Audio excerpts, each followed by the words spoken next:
Going to digitalize film, old pictures, 8mm, and we are working right now on 8mm and Super 8. So why are we doing it? We are not a government-dependent institution. We are fully independent. We don't belong to an education center either. This stems from personal motivation of a group of people that we realize that picture or photographic archives in Chile were very much fragmented. It was hard to access public archives, the public domain. Many institutions will charge for public domain use pictures or manage them, so it is very hard to access these archives for research purposes or just for personal interest to look at historic pictures. Social media has helped a lot to get started, since we started sharing pictures on social media and more people started contributing their own, the ones that they found in their family albums, their grandma's house, their aunt's house, etc. In 2016, we launched our first crowdfunding with the followers of the project. At the time, we had not applied for public funds, and we thought that funding should be collaborative as well to create a collaborative project. We built our first platform where we stored all the pictures that people were submitting, the pictures that we digitalized, and people could create a user profile, share with the rest of the users, and create a community and an archive through visual archives. Just as in any other social media platform, you can create your own profile, you can upload your own family pictures, your own pictures, and so on. As you can see on screen, we have different users two types of users, people, individuals, families, and then we have institutional users, municipalities, brands, the National Astronomy Observatory, the Museum of Construction, photographers as well. This particular group of photographers unfortunately passed a few years ago, but they did send and they did upload a lot of their own archive to our platform. Now, the difference between institutional profiles and individual profiles is that for institutional there are more options to see the content. You have different options. One, through the gallery, you can do a keyword search, maps, and both. And I will speak about this in a minute. Now, the other side of the platform is a blog. We're going to use the pictures uploaded, and we create content, interesting content about that particular picture and how to connect these files through a common or a shared topic. Now, the platform has different features that is used by students, professors, and people who are interested in photography. Some of them want to use these pictures for their own work and we created this button that allows you to provide the credits, for the picture. So we wanted to see, for example, how many times each picture had been credited, and there were used over 200 times, for example, for dissertation papers, for different reports. So we needed to continue working to make sure that researchers, professors, and students have access to these pictures. What is very interesting about the platform, I think, is that it's not as many other platforms. You can not only geolocalize each picture, but we're trying to do so to the exact location where they were taken at the time. As you can see to the right, if you click on map, you can see where the particular picture was taken and any other pictures that were taken nearby. You can see how many pictures we have in our archive, and when you start adding layers and layers of information and you see more pictures in the same region, it's more interesting. It wouldn't make sense to geolocalize only one. You can see that we have a time lapse or a timeline, and you can filter maybe what period you want to look at in particular. So it goes from 1843 to the year 2000. So why do you want to do this? As we said, we want to build a time machine. We want to use this new technology. And when we have a lot of pictures from the same location, for example, Plaza de Armas Square, it's a popular site. So if we have thousands of pictures for one particular time frame, we can use technology for a 3D visualization, add sound, add more visual effect, and make an animated time travel. So to the right, you can see a former Chilean president, and at the time we were joking that we wanted to create a historic Pokemon Go, and so you could use our former presidents as the characters for the sort of game from these pictures. And also, and based on our own experience, and we've presented this project in schools, in different institutions, is that we only learn history in a very boring way to many, and we think that a way of the way on how we show history will change how we perceive it.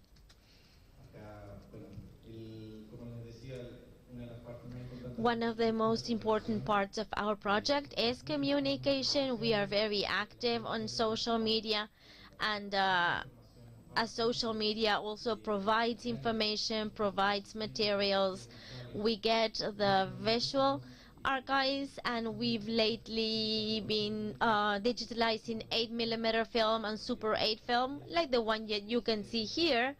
This is a 1940 film. It's a family film, and you can follow us on social media if you find our work interesting, and we are constantly communicating on radio, written press, newspapers, and social media for us is vital to engage more people and to draw more people to our web platform.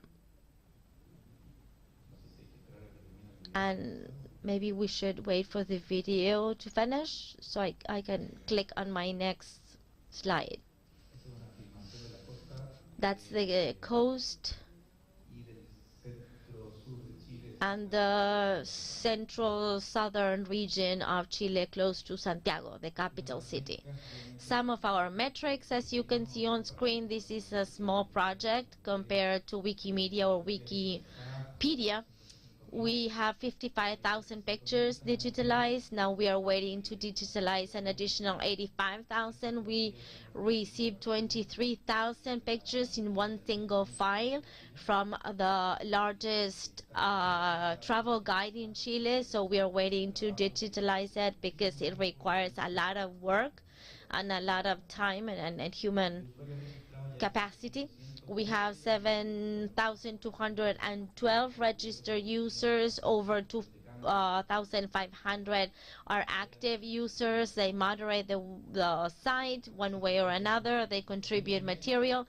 We receive over 35,000 visits a month, and actually we achieved a big milestone this year, 1.2 million visits, and the permanence time on cell phones on average is 3 minutes, and they surf through the different pictures, and on a desktop is 6.5 minutes, which we believe is great. It is a very long permanence time, so people seem to be interested in the picture, and the platform always shows you related content to the picture that you are looking at the moment.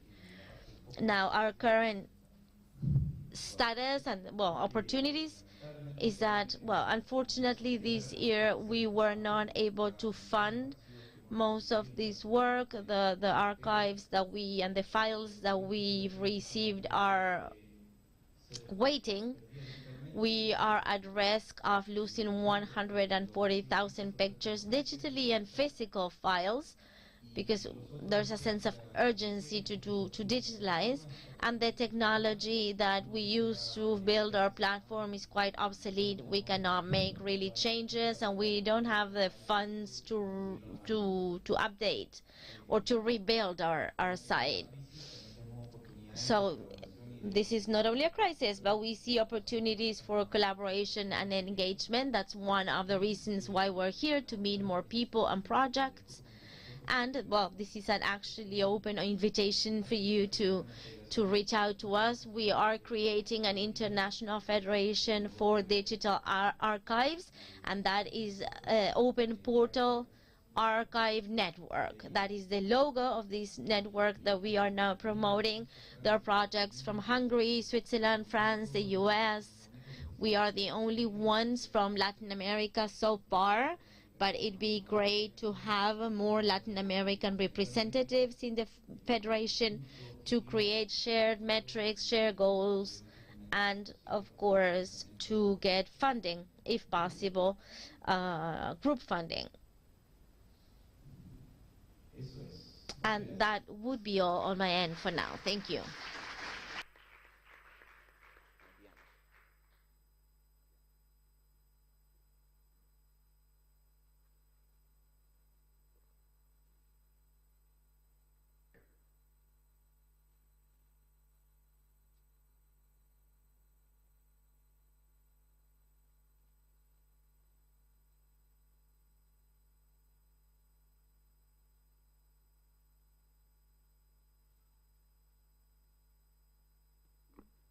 Olá, bom dia.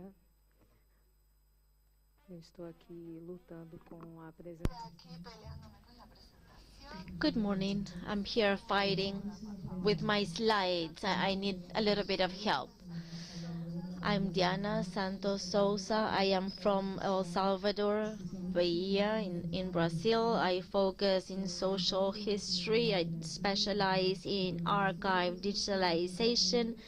I am part of the Brazilian Wiki movement and the Black Historians movement. I am part of the Capoeira School, and I currently work with the National Archive and the group for archive preservation. I am not going to speak about institutional archives, but community archives, and this is what I do to really engage further with the Wiki Brazil movement.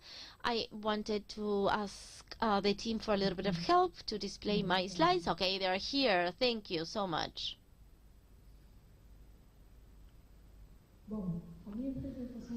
Okay, so my presentation is GLAM Wiki as a resource to promote dissemination and revalorization of social archives. How did I learn about the GLAM initiative? Everything started with developing the practical handbook for digitalizing different repositories for the digital project. This is part of the Portátil Museum, part of the Wikimedia Brazil movement. Carolina Matos, the Goethe Institute São Paulo, the Moreira Salles Institute, the Capitalia de Ilhéus Museum, and the Memoria Santa Casa de Bahia Center. At that time, I was the researcher in charge for protecting all this material. We developed a handbook that allowed us to protect this material through on mobiles, and also protecting everything where the dissemination platform to upload the material in open source code was accessible. I'm here sharing the QR code so that you can access the handbook. Throughout the presentation, you will have access to the content I'm telling you about. From this experience with the GLAM initiative, I realized that there was a lot of potential working with cyber activism. And also we could organize knowledge production as developed by different centers that have community collections, and there are also social movements. Nowadays, social media produce a lot of information. They record memories. They also produce native digital content. And they document experiences through images, videos, or small content productions that tell the story of those institutions. And they point to the different types of knowledge that support the scientific production of information on the practices of these groups, also the history of the communities through proprietary websites or proprietary social media such as Instagram, Facebook, and TikTok. GLAM appears as an opportunity to promote the digital literacy of these groups. And it's an area where this knowledge can be harnessed through different types of public and private collections. Today I will be talking about two GLAM initiatives. From the Mestre Bimba Foundation, this is the story of Capoeira Regional. The regional capoeira is an activity from Bahia. It was created by Mestre Bimba in the foundation was created after his death in 1993 under the leadership of his son, Mestre Nenel, in order to preserve capoeira as an educational practice through its activities in different areas and throughout the world. The aim of the GLAM initiative is not just to protect but also to document. Why? Because the Mestre Bimba Foundation has a documentary collection, but all its current practices, student graduation, parties, christening, etc. Everything is documented through pictures, and the documents are already developed under free licenses through our relationship with these organizations.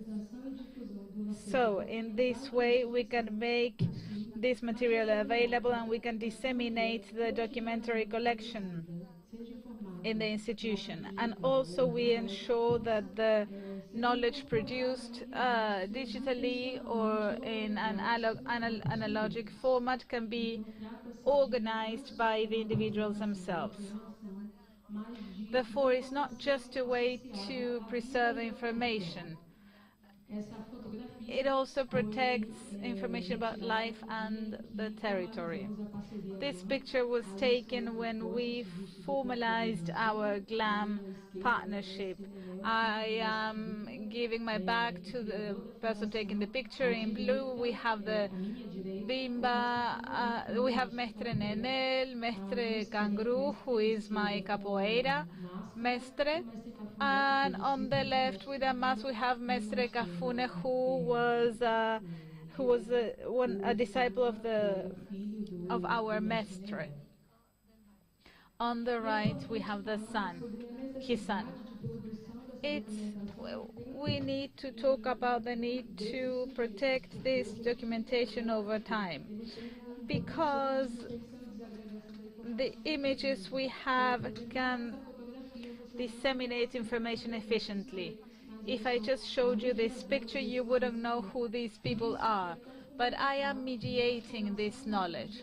This is why it's so important to get this digital information together with the right information.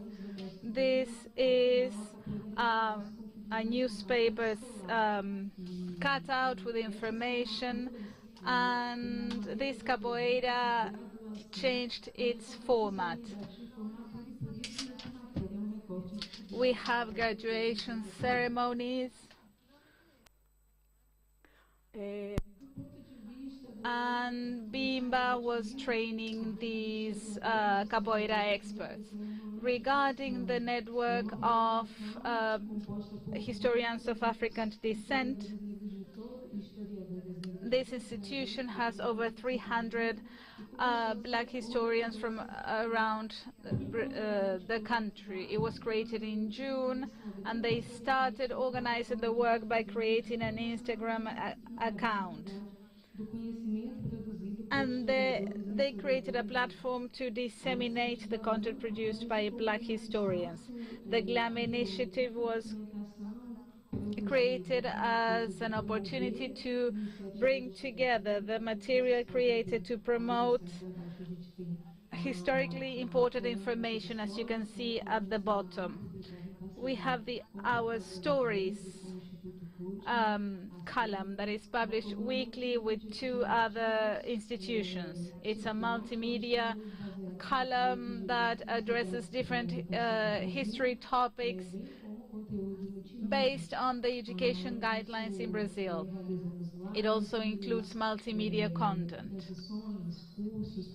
We also have live events, talks, seminars, courses, everything in digital format. And before this was being done privately. So the GLAM initiative allowed us to redirect this wealth of knowledge towards a free knowledge platform. GLAM and other projects such as Wikipedia allowed us to bring together black knowledge around black topics by creating different types of knowledge and bringing different people together by promoting this type of content. Not just topics related to people of African descent, but also other topics that are addressed by black developers.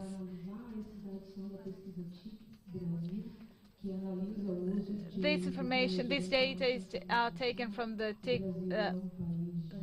about the use of ICT in Brazil. Brazil has 214 million inhabitants, 26 states, and a federal district. It has over 5,500 municipalities. The archive law states that there are many national archives to be created. There is also a challenge regarding democratizing access to internet, in particular in the north and northeast areas of the country. Here, most people can interact with interact on the web through their mobiles, which is a main challenge in many Wiki projects. And the population that is most affected by this lack of democratization are women of African descent who have a low income.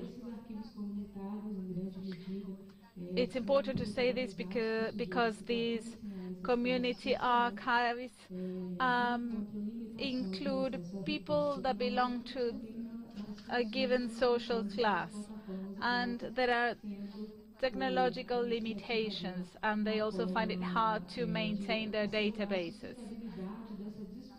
The GLAM initiative is a way to ensure this dissemination resource. However, we need to guarantee the digitalization of these collections. Also, we need to find a way to fund these communities so that we can keep their collections going. The GLAM initiative can work as this sort of acknowledgement seal to help local communities so that they can find the funds to guarantee that these collections are protected. Regarding preservation tools, the initiative should be promoted through knowledge creation in order to preserve collections with a great potential. Nowadays we have 58 GLAM initiatives in Portuguese-speaking countries, most of them. They are located in public institutes and universities. And these are institutions that are willing to share the best practices through education. And the idea is to subsidize the protection of all types of collections in Brazil.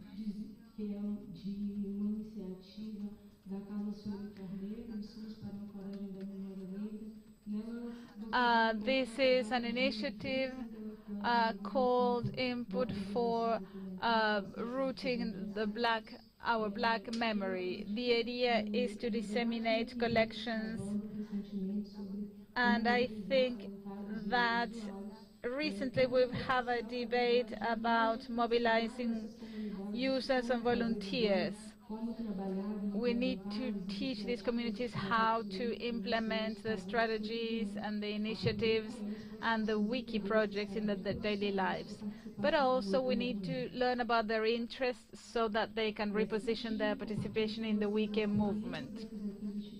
In this sense, I would like to share the experience of other institutions, because Black indigenous people in Brazil and around the world have found ways to resist oppression movements, and their practices and knowledge have been affected.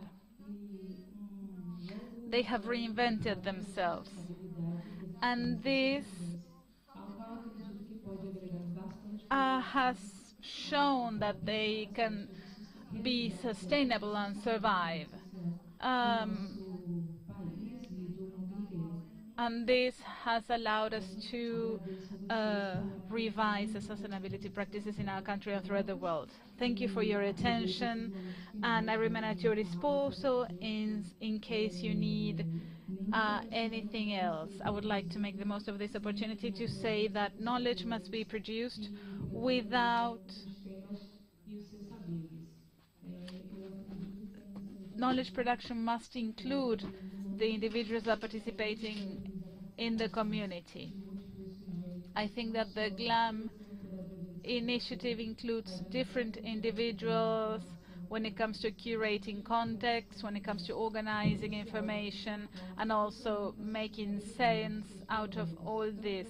This will help communities make their projects sustainable, both the GLAM initiative and other wiki projects. Thank you.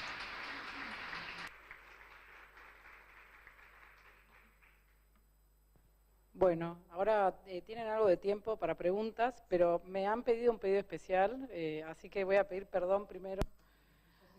So we have a special request. I know some people might be shy about this request. Happy birthday, Bernard.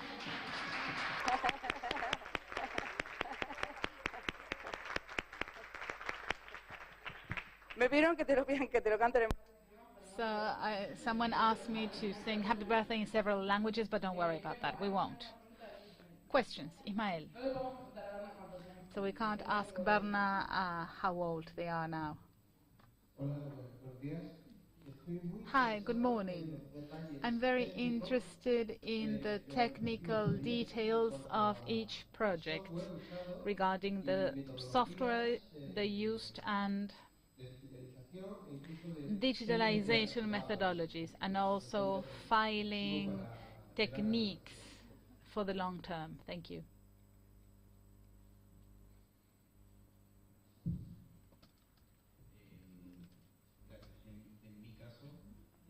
Thank you. The website, our website was created from scratch. We have a Heroku application that has an API with databases. Unfortunately, nowadays it's obsolete, so it's creating several design and website interaction issues, in particular when you search for material. Regarding the technical side of each photograph, we worked with Patricia Diaz from Wikimedia Chile. She really helped us develop a structure so that users could determine the use license that they will implement to upload the image. We worked with 3 commons licenses in the public domain category. Finally, digitalization. In the field, the project was created in an irregular way. We were fans about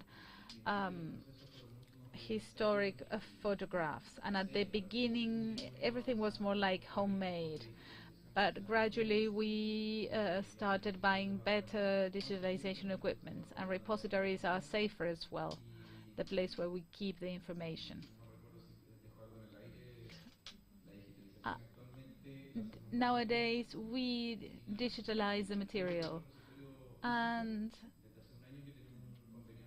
we've had an agreement, collaboration agreement with the university for a year. They have a heritage library where they have a space to save information with the related data, and they store all the information we send them. We get information from institutions and families, we digitalize the material, and then we send the physical file to the university or to the original holder. Hopefully I've answered your question. Thank you.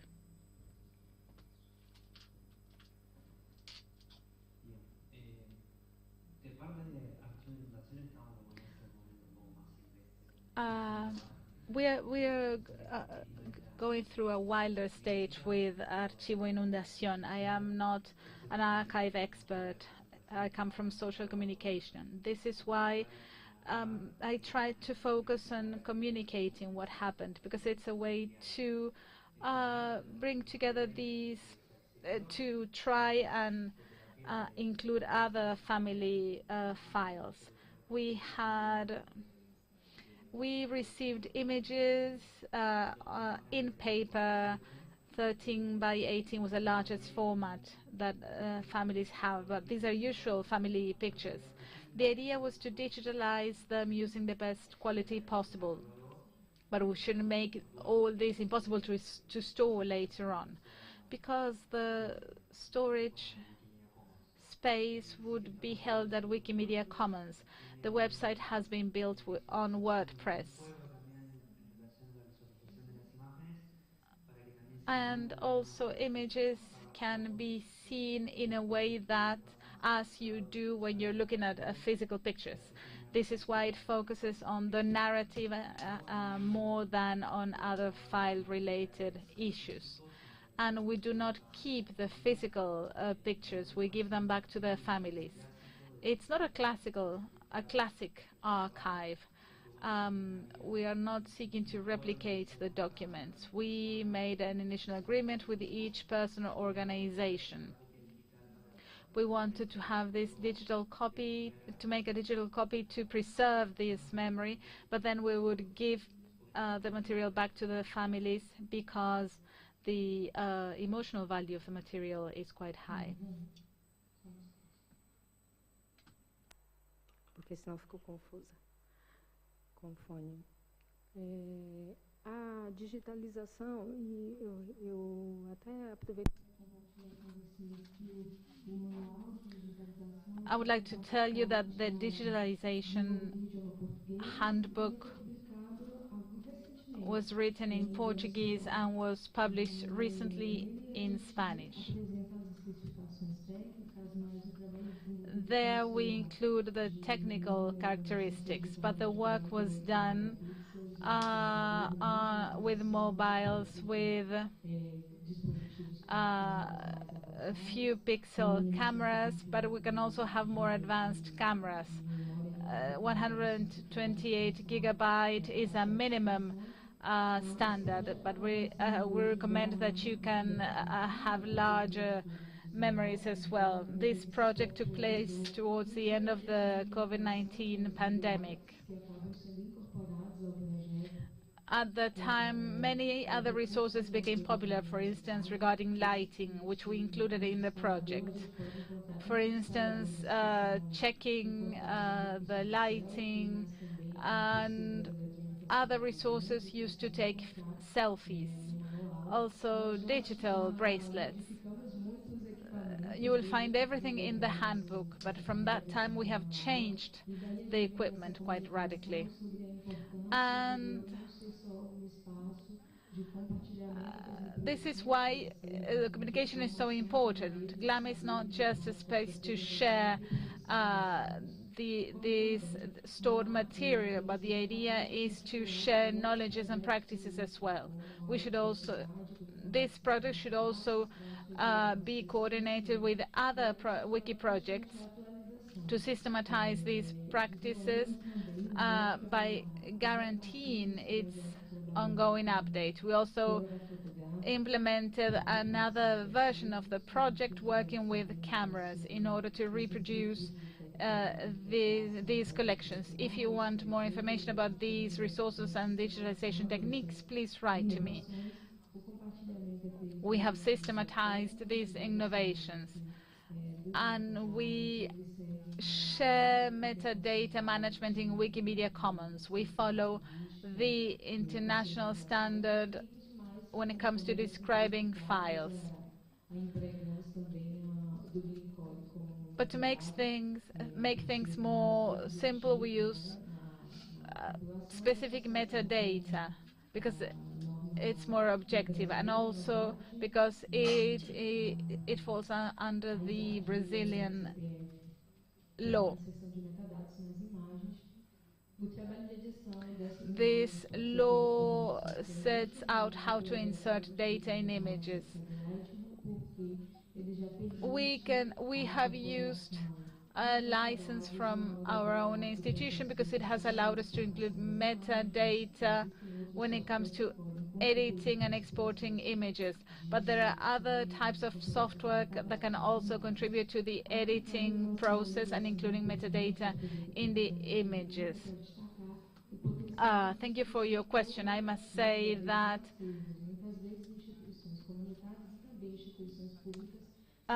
we have a lot of potential when it comes to doing collaborative work. Sometimes public and private institutions feel limited when it comes to describing collections, and also regarding the terms they use. And this is done to recover information. When these collections are made available in the GLAM platform or in Wikimedia Commons, Wikidata, this allows this description process and improvement process to be led by several people. This can be done collaboratively. Also, it's not just important to develop a technique. We need to be able to include wiki volunteers. It's also important to master the techniques and update them in order to guarantee continuity in our work. The community should participate in the process and edit their own collections so that they can access the information. As I said in my presentation, connectivity is limited in many areas in Brazil. So there's no use in preserving information if the community itself cannot access them and see that information. So it's not just about preserving the digital documents, but the analog ones as well. Hello, I am Lucas from Brazil. I wanted to thank you for your presentation. Thank you, Berna, on your birthday. I want to know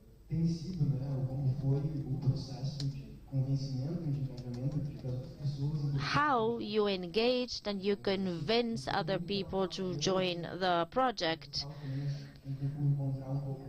I thought about that in Diana's presentation, but how did you manage to convince other people to get engaged in Wikimedia? because that was like the right thing to do, that it was a good option for those projects. Did you use maybe technical arguments? Did you go more through the activist route or argument? How did you manage to do it?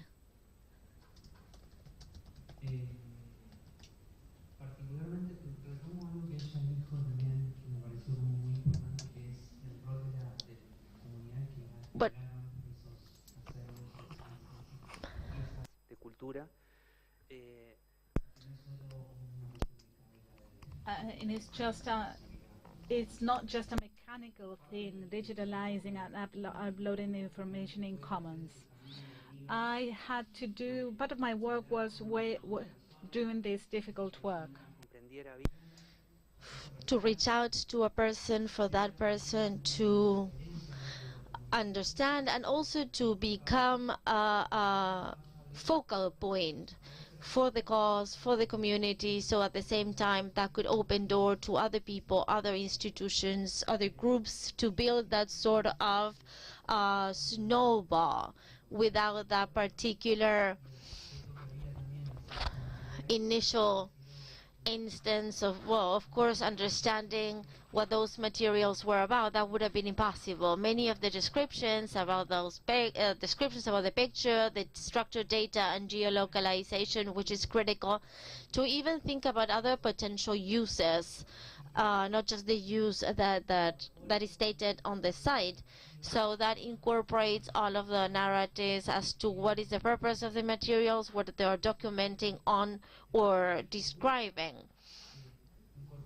So that's why the project adopts a narrative that was already in place. It was not invented through the flood archives.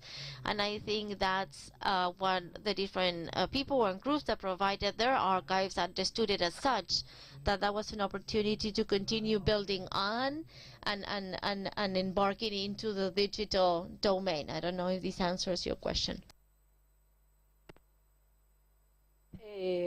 Estamos ya pasados.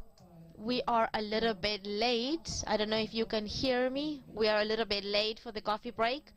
Unfortunately, we don't have more time for interventions, but maybe you can ask those questions that you had in mind during the coffee break. I don't know, Felipe and Diana, if you can provide very brief answers.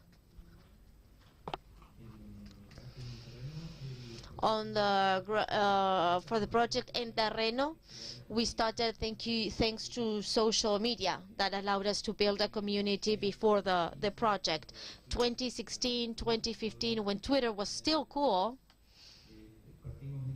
we started on Twitter and we created a very large community. In only 6 months, we reached 40,000 people who were sharing archives, pictures, memories, and then we went on to Facebook. Facebook grew quite a lot, and the age range on Facebook was a little higher. The texts and the archives were longer, were more detailed, more thorough. And we started working with everything that people submitted on Facebook. We started to get more press. We would get information from Chileans who were exiled in Germany, in France, and they started sending to Chile their physical documents so we could use them and we could show them. At the time, we didn't have a project yet, so that's when we said, well, we cannot just do all of these alone. We should create a site for everyone to be able to upload their archives and pictures and discoveries about Chile of this time frame to share with everything. We are not specialists, so we created a tool for them to be and to provide information of their own expertise.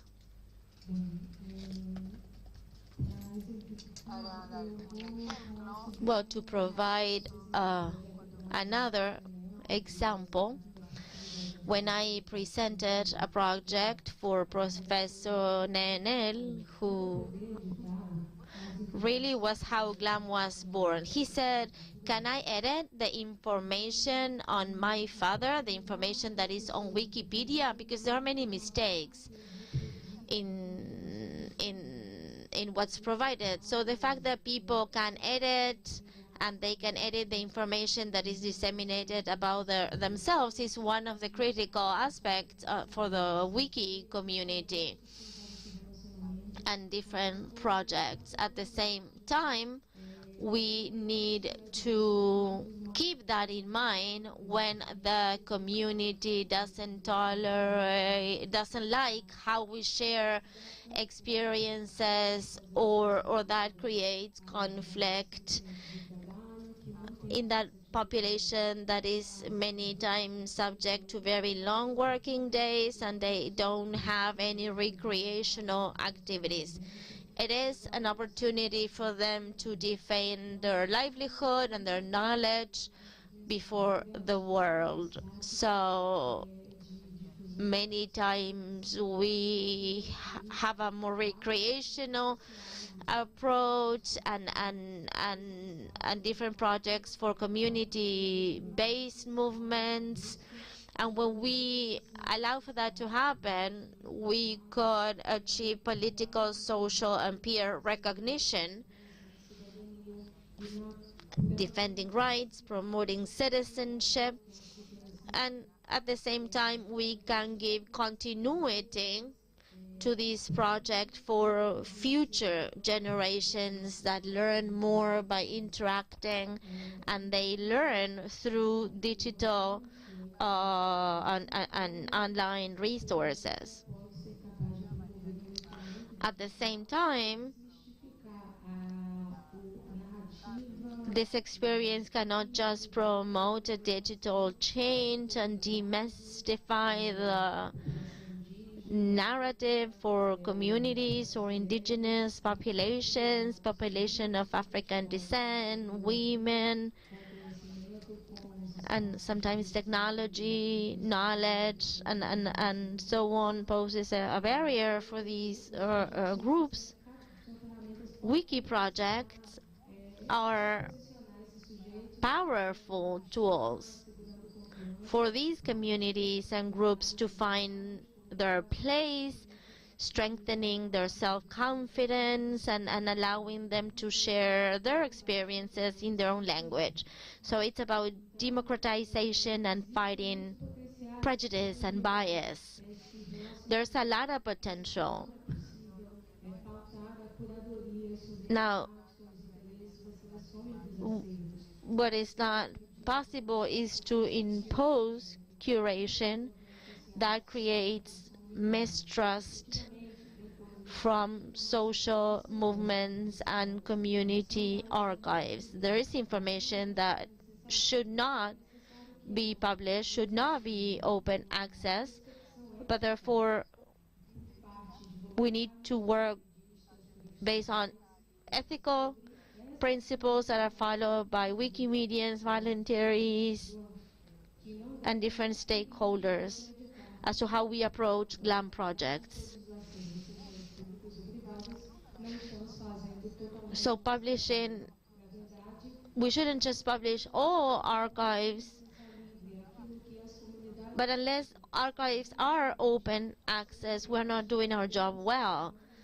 We should have everything the community considers should be open access in that way, so we can connect communities, these communities with others, connecting with people that would like to find more information, and they can have access to that in their communities and groups.